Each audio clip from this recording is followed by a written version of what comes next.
14 Mamo and Bobo. Baba's parents, as you know, Baba's parents are my parents. What you wouldn't know is what Shahryar and Shireen were like as persons, this man and this woman who were chosen to be the avatar's parents. Here I will give you a few glimpses of their image, reflected through memories of my childhood with them. I wish my brothers Jal, Behram, and Adi could have done the same. As a rule, my brothers Mirwan, Jamshed, Jal, Behram, and Adi conversed with my parents in Dari. I did sometimes, more so with my father. Father knew little Gujarati, the language spoken by the Zoroastrians in India, and spoke it with an Irani accent. Mother spoke Gujarati fluently, and when she recounted a story or a film she would enthrall her audience. It was natural for my parents to address their children by the re-endearments. Mirwan was Merog, Behram was Vorom, and so on.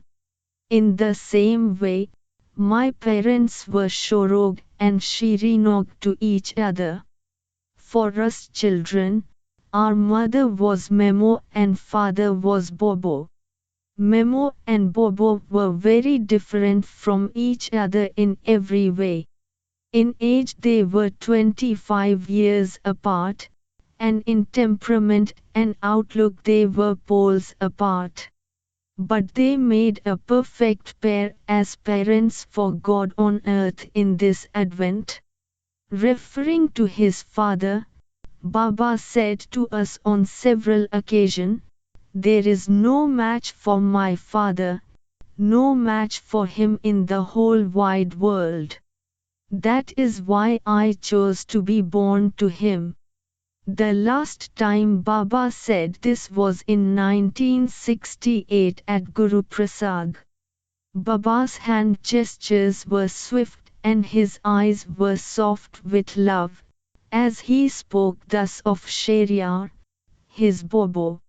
I was told that Shahryar left his home and family in Persia, at the age of 10, to look for God.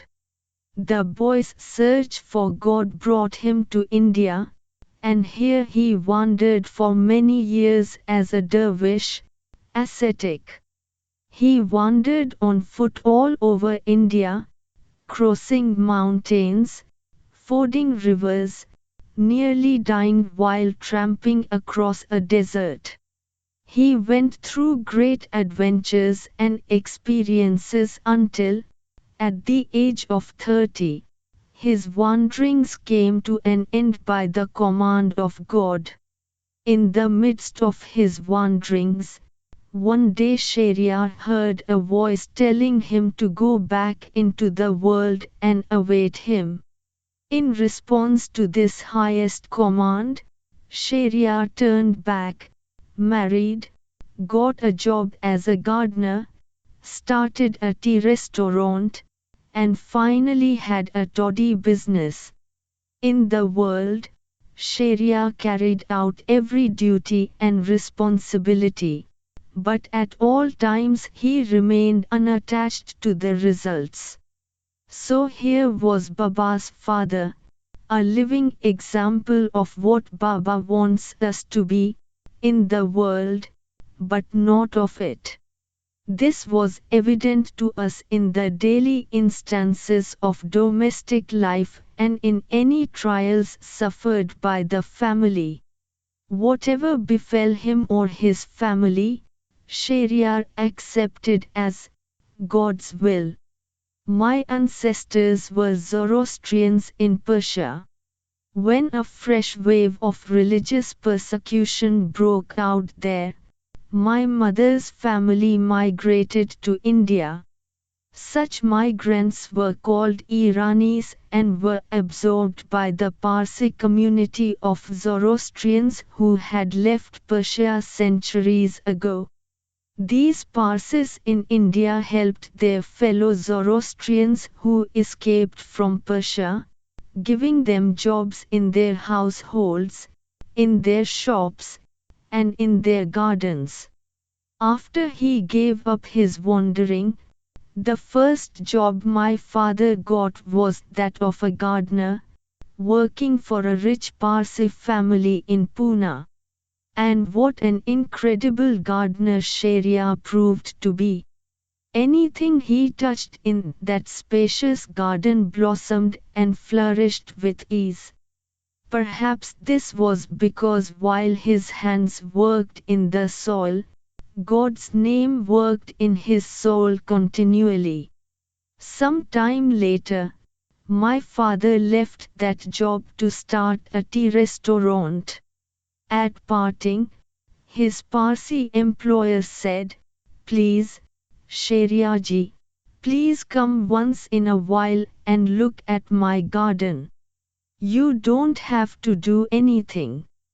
Just let your gaze fall on the trees and the flowers, and they will flourish. Also," he added, "whenever you come, please take home any potted plant you fancy." For years father continued to visit the gardens. I was delighted every time I saw him walking down Dester Meher Road, followed by a servant carrying a potted flower plant on his head.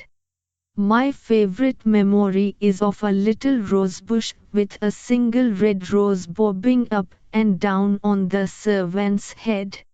It seemed to me that the rose was happy it was coming to father's home, where father would tend to it along with the other potted flowers circling the well in Baba house. I also loved walking with father along that road, clutching the little finger of his hand. We would stop at the grocer's to buy me candy. What a sight we must have been, this stocky 69-year-old man with his baby girl out for a walk on a quiet street in Pune. This is a studio picture of Mamo and Bobo, and me. You can't see me. That's because I'm hiding in my mother's womb before making my appearance in a few weeks' time. It's a happy occasion for the family, so why are my parents looking so serious? Well, in those days picture taking was a serious business, and the photographer commanded you to be unblinking and unsmiling and unmoving until the camera was clicked. I made my appearance in the family 24 years after Baba. By the time I was born, father was like a grandfather to me. He was APT to spoil me, which made mother exert her sense of discipline all the more. Mother was a wonderful cook, and father was equally good in the kitchen when mother wasn't well. Like all the family, in fact like all the Iranis I have known, my parents shared a marked sense of humor. Moreover, there was father's incredible kindness which extended to all, friend and foe. And above all, it was father's quality of stillness within him which I could feel even as a child. Many a family friend or acquaintance has come into our home to sit for hours beside him in total silence. Just for the peace of mind we get, they would say. I too loved sitting beside father, on that low bed of his. While we sat side by side, I would look up to catch a glimpse of the tip of his tongue moving up and down as he silently repeated God's name, "Yes, done, yes, done." Father was a gentle companion and a special friend to me. We had secrets that mother didn't share. Here is an instance. Water chestnuts are considered a wonderful tonic, and mother would grind them fine with sugar for father to have between meals. Father kept that delicious chestnut powder all for me. Whenever mother was very busy or away from home, he would bring down the jar from the shelf and give me big helpings of it. I must add that I, too, brought him little presents from school. The brown sugar toffee was one of his favorites. My respect for father was special. I hated to displease him, but when I was arguing with mother it couldn't be helped. Such as, when I pestered mother for a pleated sateen skirt that went, whoosh, whoosh, as you walked. I'd seen one and heard it on an older girl in school. And mother would tell me, "No, money, you can't have it. I told you once, I told you twice, you can't have it. Not until you are much older." But I want it. I want it now. So and so has it. Why can't I?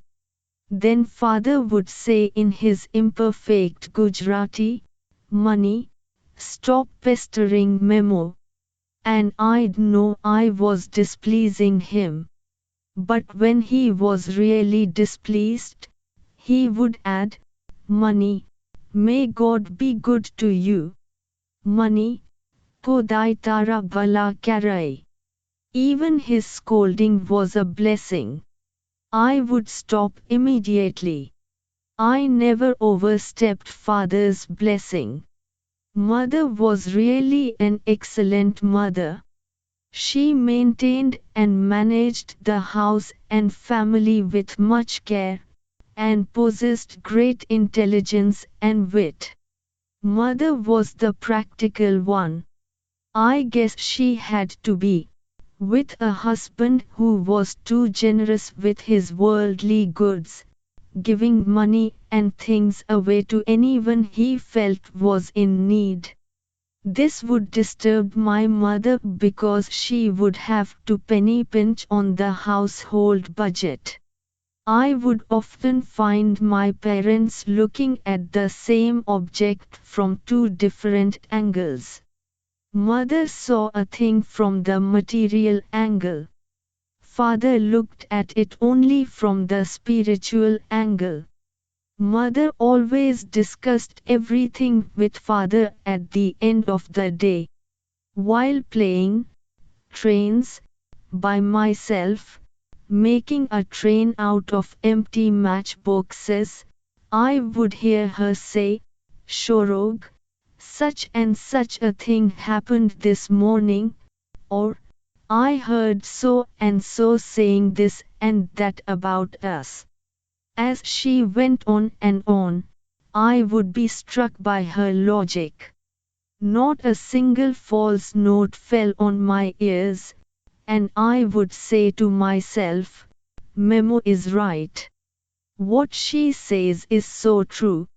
But after she finished, father would gently explain from a spiritual angle, "No, Shirinog, it is not as you see it.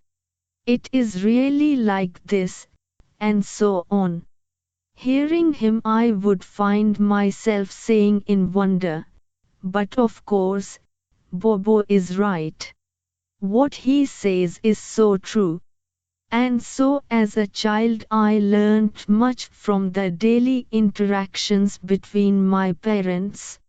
It was like watching the two pans of a hand scale going up and down, with an issue being weighed till balance was gained. Amazingly, the little that father said calmed and satisfied mother every time. Father taught mother to read and write Persian, and before long she knew much of Hafiz by heart. I loved to see my parents sit together in the evening, reading the Shahnama, Persian history. And I would faintly wonder how father knew to read and write so well. I was told he had never gone to school, he had left home as a boy to look for God. Later my wonder grew. I would hear father converse in Hebrew with a charming old Jewish lady who wore dozens of bangles. I would also see him help a well-known professor to correct some manuscript in Arabic. How was it that father was so well versed in these languages when he hadn't gone to school? When I questioned father about it, he simply answered, "Well, child, it all came to me suddenly, in a moment." Years later I asked Baba how such a thing could be possible. And Baba asked me why I was so surprised. He explained, knowledge is all inside, hidden behind a curtain. And doesn't it take only a moment to push aside a curtain and reveal what is hidden behind it? However, Baba added, this pushing aside the curtain is a gift from God. It is given only to the very rare ones who have given up everything for me, as my father did. Yes, father was matchless.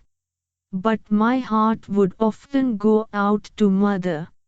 She had endured a lot for the sake of her son whom she loved above all, the son she referred to as my most beautiful child. Being God's mother is no joke. By her son's grace, mother played her role well. And what did Baba say about mother?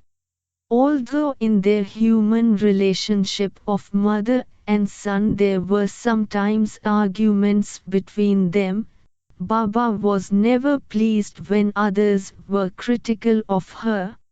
One time when someone spoke unkindly about mother, Baba turned to us and said sadly, "This person doesn't know who my mother is, she is purest crystal." I'll end with a little incident you'll enjoy. Years ago I met a man who remembered playing as a child outside my father's toddy shop in Pune. And he especially recalled, Mevanji, as Baba was politely addressed by outsiders. What was Mevanji doing in the toddy shop? I asked him. Mevanji was sitting behind the cash box, he replied.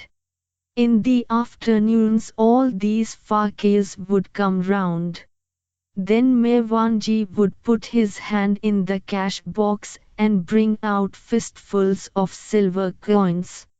He'd fling the coins far out onto the road, and all the fakirs would run after them. Oh, my poor mother! I groaned, having a dervish for a husband and God for a son, and having to raise a big family.